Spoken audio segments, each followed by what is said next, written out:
Hey guys, so I just want to talk more updated news. This one's from June 3rd, 2025. There's a lot of news here. A lot of it's going to be about Trump, but there's some positive news that has been going on. So in this article from The Guardian talks about how this is the negative news. Trump rescinds guidance protecting women in need of emergency abortion. So Biden expanded some guidance on how to protect women who need abortion care in states that allow it in the hospital, right?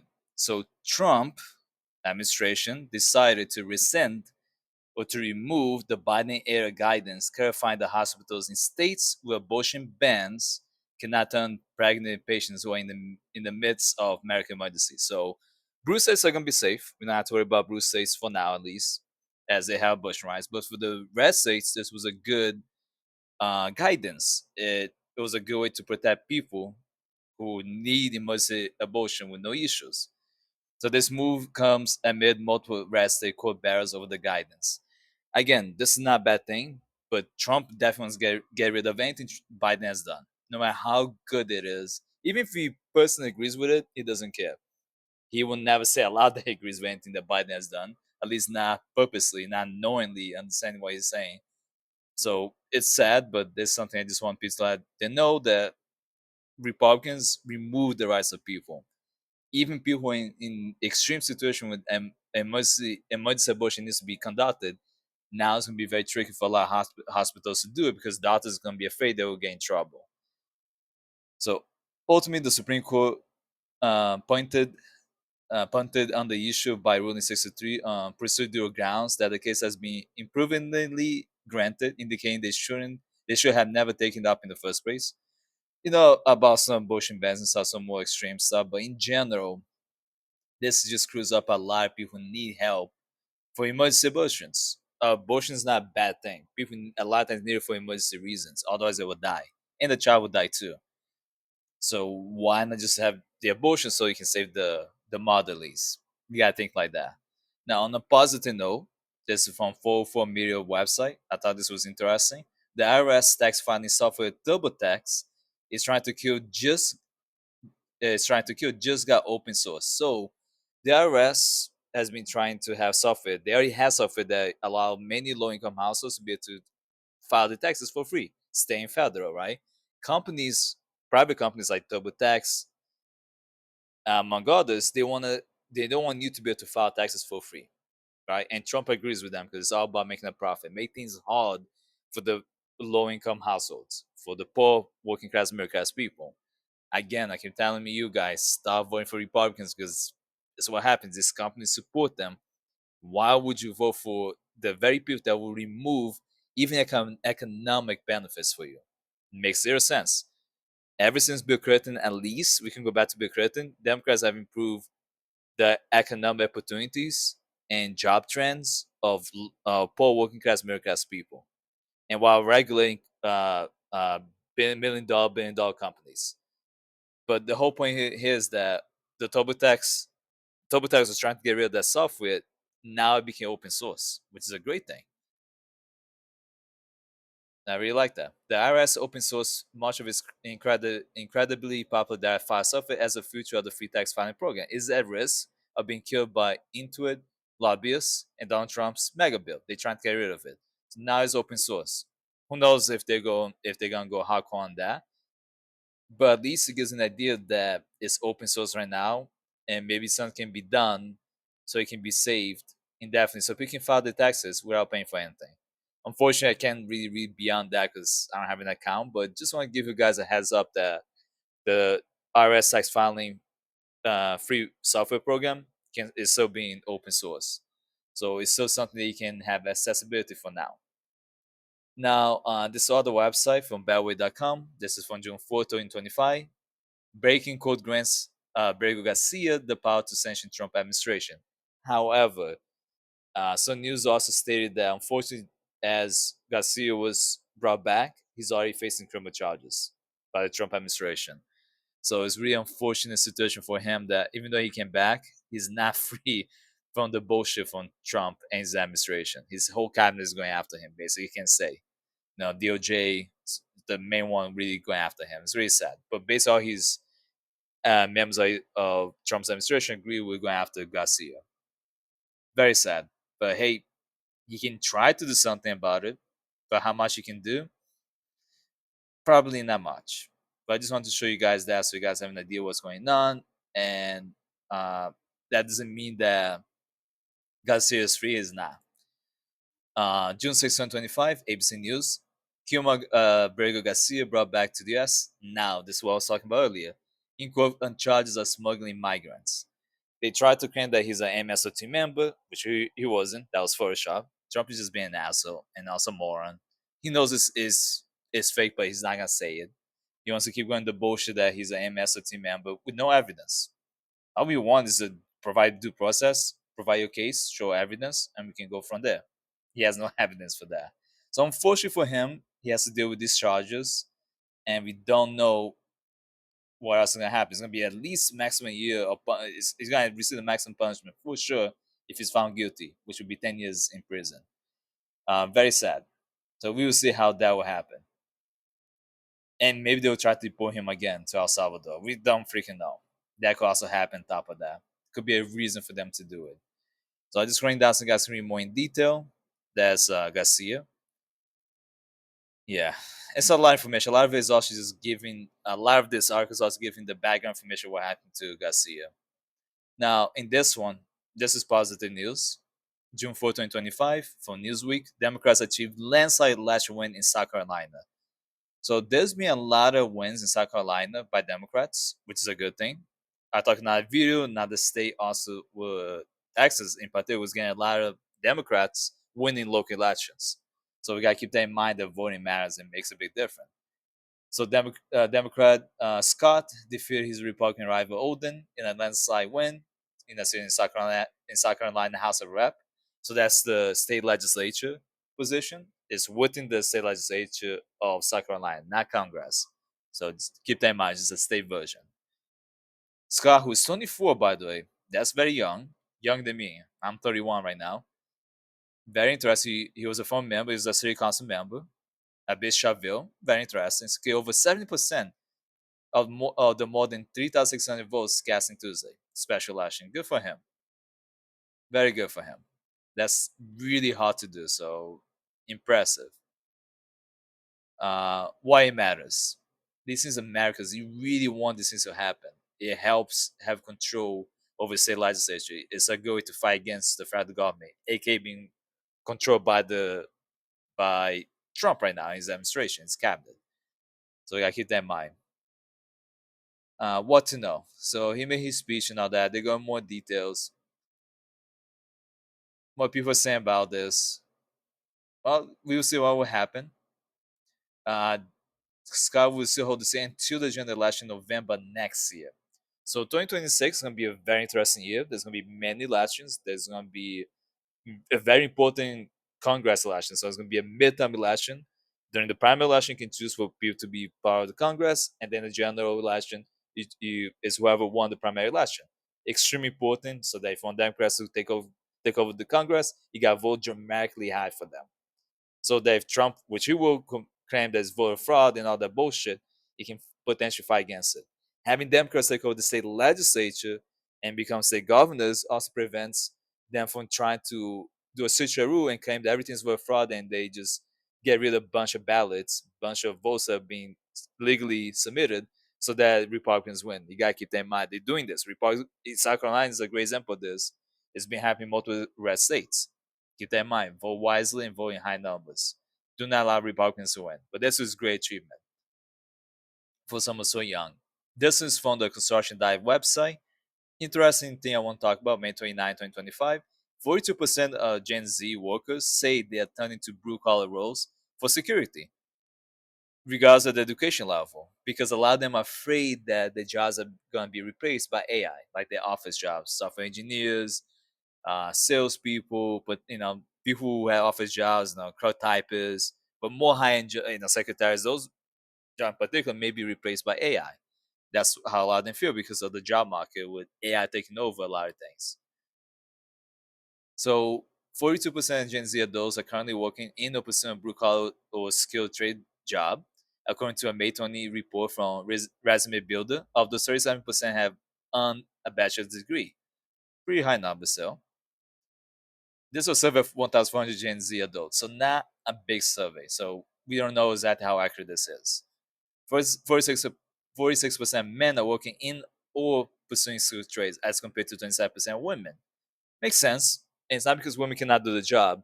A lot of these straight jobs, like construction, workplace environments in general, especially, have a lot of toxic masculinity. Even many young men in construction job sites have been complaining about that crap. How many of the older construction workers who are men tend to be very misogynist, tend to be very racist, very xenophobic, etc. It's not a great place. So women tend to not be treated seriously and tend to deal with a lot of sexual harassment. That's why what I notice, at least where I live, when women get into those jobs, what they really end up become, they become the manager that oversees um, the whole construction contract. So they're like the project manager or the product manager, etc. Where they make way more money than just working on hands on the job. It's just a better way to be treated if you work in that white collar position than being treated like crap by all the blue collar workers. Not fair, but it happens a lot, unfortunately, especially towards women. But young men also deal with a lot of shit from the older blue collar workers. So this is understand why people are doing it though. I always explain to people go into the trades if you think you can handle it. Now become an electrician, carpenter, HVAC specialist in particular, very much sought after in many countries like Canada. It's a good way to maybe get your green card in Canada if you are an HVAC specialist. It can prove it to your work experience. They need that in Canada and many countries too. But pipe fitters also can get to a good career. Mason slash bricklayer, also good field to get into. Probably the ones that I recommend the most for people if they want to get certified, electricians are pretty high there. Operating engineers, if you can use the big construction vehicles, those are really good to also get certified and become operation engineer. Very good position to get into as well. Tricky job, not easy, but very good also. Not the job that easy. You can also become a heavy laborer, will allow them to start using more advanced tools also. With the more jack of all trades and can do more than just a regular laborer, like a general laborer. So keep that in mind. Some states you get paid really well just being a heavy laborer without need to have as many certifications, but just experience. Keep that in mind. Uh, of course, a lot of people also having struggled to stay in their jobs. They're getting fired. Could be because of AI. Whatever excuse the company uses to just outsource the job. That's really the idea. So companies might be trying to use AI purely for customer service jobs, low end jobs, which end up not working as well as they think. But a lot of times they're just using it as an excuse to hire outside of the U.S. or outside of the Europe. Outsourcing to India so they can hire people for a lower wage or into China, etc. So you can pay them less. Good for those workers who have a job, but they also getting screwed over by getting paid much less. Maybe instead of making 100K a year, they might be making more 50K, 40K, 30K. So you're making 60K a job, they could outsource to someone making 30K a year. Now, just an idea. Because they just, maybe getting replaced by AI or more than likely getting just outsourced. They're hiring someone outside of the country where they can pay way, way less, which caused them to lose bargaining power. Less. The longer you're unemployed, the less employers feel obligated to hire you because they don't have the experience. Now, I'm gonna say this: trade jobs are hard in general. They're not easy. The first few years, probably the first several years, or the first 5 to 10 years, are gonna be the toughest in general. But as you get the experience, and if you're able to last, you can really do well and maybe become a foreman and do even less work and have people under you, the more you train them so they can do the majority of the work. You make sure you keep a watch that they're doing the job right and you might still do the more specialized, most difficult work, but at least you can make way more. Keep that in mind. It's not a job to expect to make money immediately. Most people in construction, in the trades in general, don't make six-figure right away. It takes time. A lot of it's OT, overtime hours. So it's not that simple. And many people who work in the office are not gonna be able to handle be a mason or bricklayer, be an electrician, be a carpenter, HVAC specialist, pipe fitter, painter, etc. I done a lot of different trades with my dad. I done some basic carpentry with him. My dad's a carpenter. He went to school, technical school, to become an electrician. When we were in Brazil, he's a very much a blue collar worker, very smart guy. And I did a lot of stuff. I did painting with him, mason work with him, some basic, all basic stuff with him. Those basic painting, masonry work, basic carpentry work with him, basic general labor work also. I didn't like it. I respect it. Not my thing. Went to college. Now I do what I do as a state government employee. I prefer it that way, but it's not for everyone. Next article, this is from the New Jersey website, newjersey.gov. I thought this was interesting. On June 5th, 2025, Governor Murphy, Senate President Scutari, and Assembly Speaker Colin announces direct economic relief to lower monthly energy costs for New Jerseyans. So my bad if I mispronounce names. I'm not the best at pronouncing words, especially not names.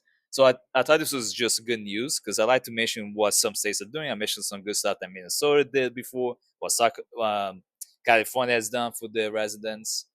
So I like to talk about New York also, what some states are doing the right thing for the people. So people know that, hey, there are states out there that give a shit.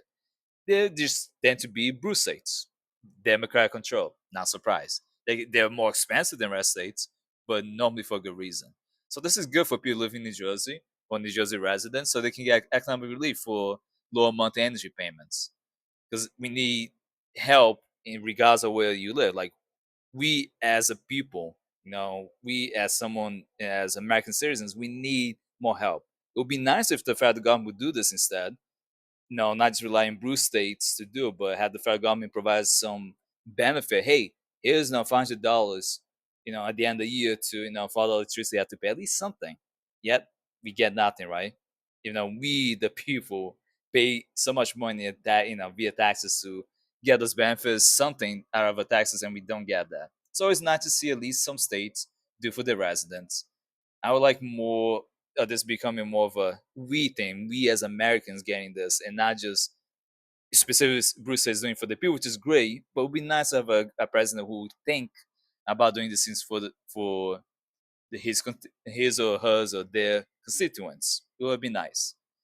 But anyway, so all 3.9 million ratepayers in New Jersey will receive at least $100 in direct relief, while eligible low to moderate income New Jersey will see at least $150 more deducted from the energy bill. Very nice. I respect this. This is great leadership. This is how you do to give at least a little bit back. Of course, I'm not saying this is a huge amount of money, but hey, better than nothing, especially in a state like New Jersey. That's a very high cost of living state, just like California, New York, very high cost of living. Washington State can be very expensive as well. A lot of these blue states in general are much more expensive than their counterpart, their red counterparts. Um, but yeah, it's very nice to at least have something good, something, at least something. I know it's not the best thing ever, but at least it's something. Again, I just hope that more states will do this, and hopefully, eventually, we can get better leadership in federal government, so all of us can get the benefit, not just people from specifics, living in specific states with governors and state legislatures that actually give a shit about the people, their residents. But let me know what you guys think about everything discussed today, especially regarding Garcia's situation. If you think if she have faced any of these criminal charges or not. If you think he should be free, I think there's no evidence from Trump administration, but we'll see what will happen. Let me know what you think. Maybe we can talk about it. If you think it's a great thing that now IRS free filing program now is open source, I love that. Let me know if you agree or disagree with that. And I'm hoping that something can be done so that women can get their rights, their abortion rights back again. I really want that to happen. Let me know if you agree with that or not. And the whole situation with Gen Z is trying to get into the trades because afraid of being fired because of AI or being outsourced, the job being outsourced to someone else outside the country, or just in general want to prepare in case that will happen so they get into blue collar work. Maybe some of you who are Gen Zers and millennials as well, let me know if you got into into the trades. And if you think you made a good decision. If you like the video, like and subscribe. Watch this TikTok files on TikTok. And again with the Patreon that we can just provide $1 for just to support. It's $1 per month to support the channel. The channel maybe that's based on $12 a year. Not saying that's really low. that can still be a lot for some people. Not everyone has the money to do it, but if you're able to, I appreciate it. I'll be making exclusive. I'll be making exclusive content for the $3 tiers soon. Particular things I can't really talk about in YouTube without getting in trouble. Unfortunately, well, maybe get warnings or a strike, especially things related to Luigi Mangione. I will do the exclusivity on that. And besides that, that's really it. And I hope everyone has a good night.